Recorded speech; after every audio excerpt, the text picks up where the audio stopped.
Okay. Oh, there we go.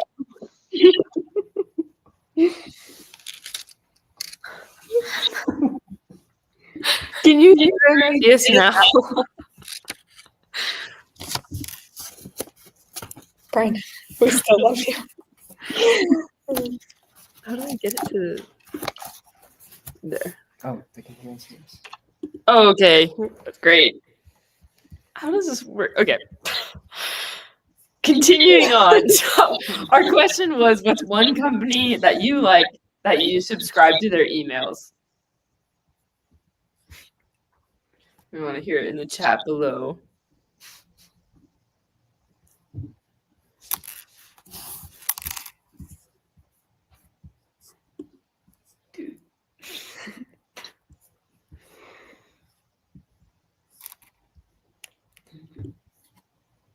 Cool. Got.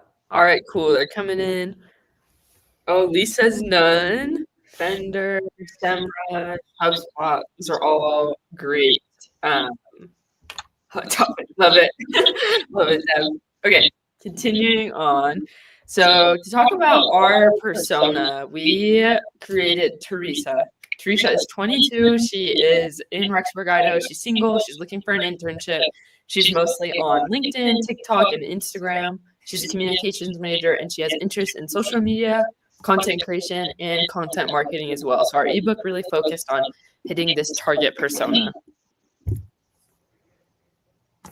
And our marketing strategy for distributing our ebook was to make posts on different social media platforms to hopefully get the word out about our campaign release. I think we all use LinkedIn, Instagram, and Facebook to best match this target audience. And then we wanted to ask, what is your favorite form of social media, or what platform do you prefer?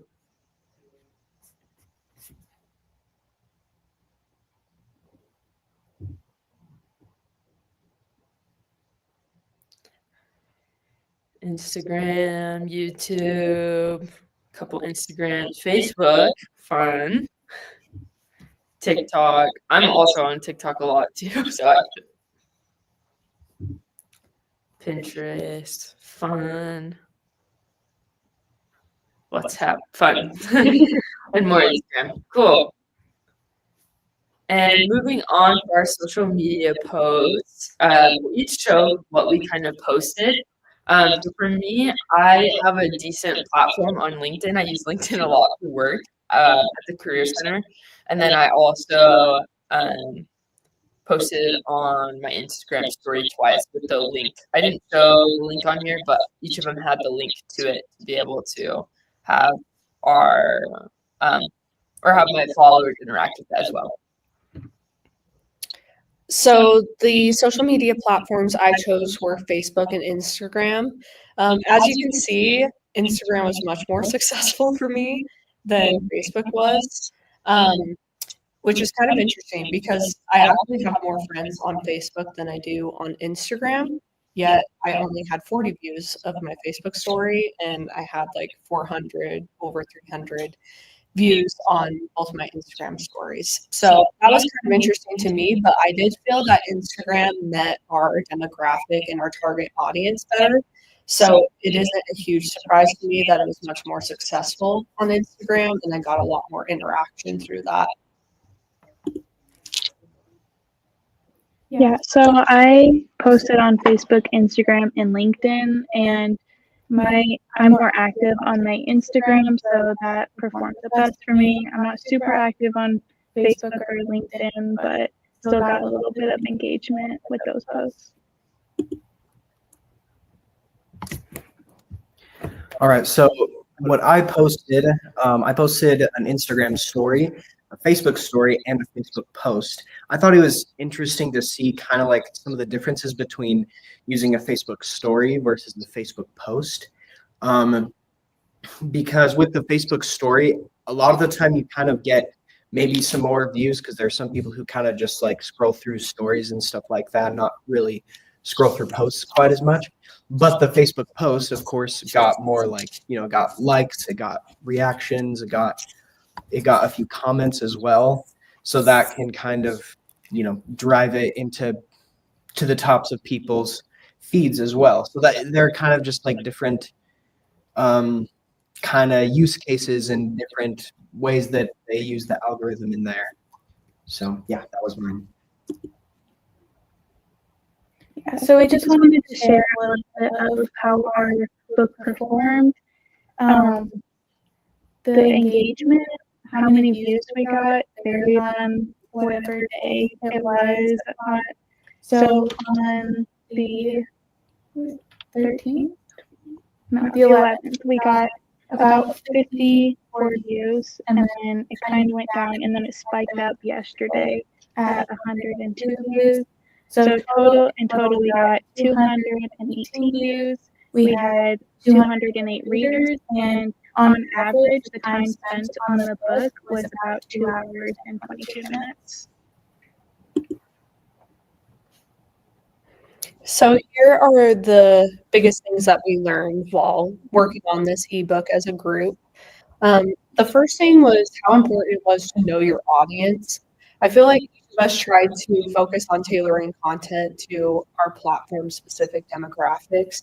So we kind of focused on Instagram mostly, a little bit on Facebook, but we also saw that most of our success was found on Instagram and LinkedIn a little bit too. We also focused that consistency matters. It was very important that we had a unified tone and structure to ensure that the ebook felt professional and organized.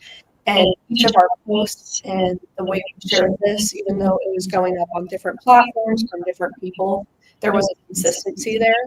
And also a consistency in posting about it multiple times and not just showing it once, never talking about it again.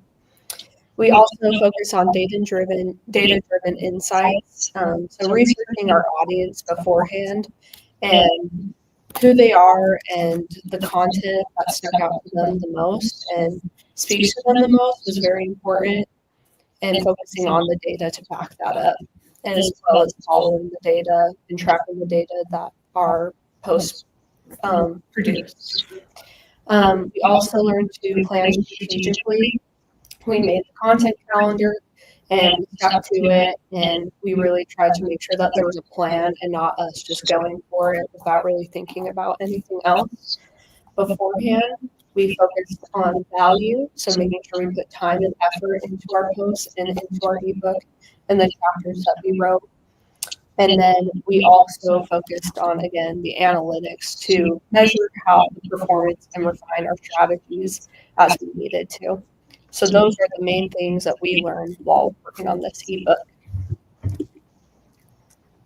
And that does wrap up our presentation portion. We will be taking questions now. If anyone has any questions about our ebook or some of our content marketing strategies that we use to get the word about.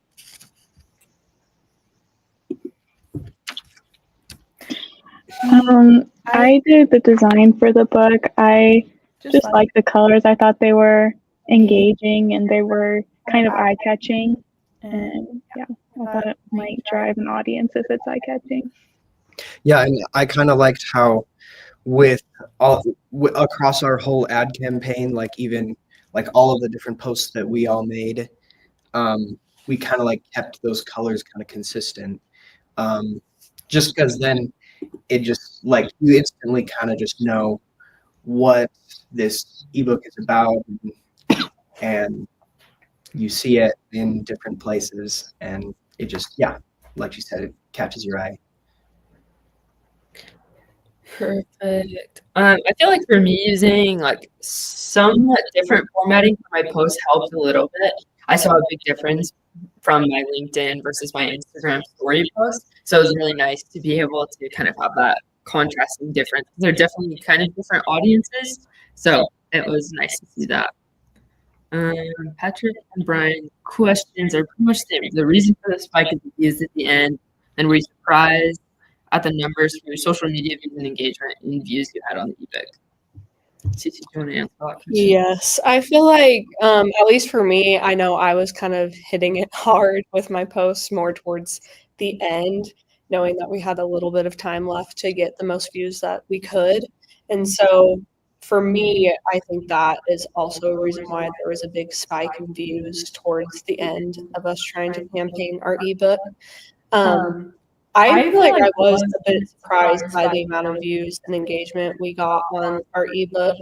I know for me personally, I don't post on Instagram crazy often. So when I did, I think I was surprised by the amount of views I was able to get, but I do think it could be similar to what we discussed earlier, Instagram notifies when the person hasn't posted in a while saying, hey, they posted, and it's been a bit. And so I wouldn't be surprised if that happened, and that also helped us get a lot of views. So I think using Instagram was a wise choice and really helped us to get the views that we got. Yeah, perfect. Well, that's all the questions. And we just want to thank everyone for joining us on this live stream. And we hope you have a great rest of your day. Thank you.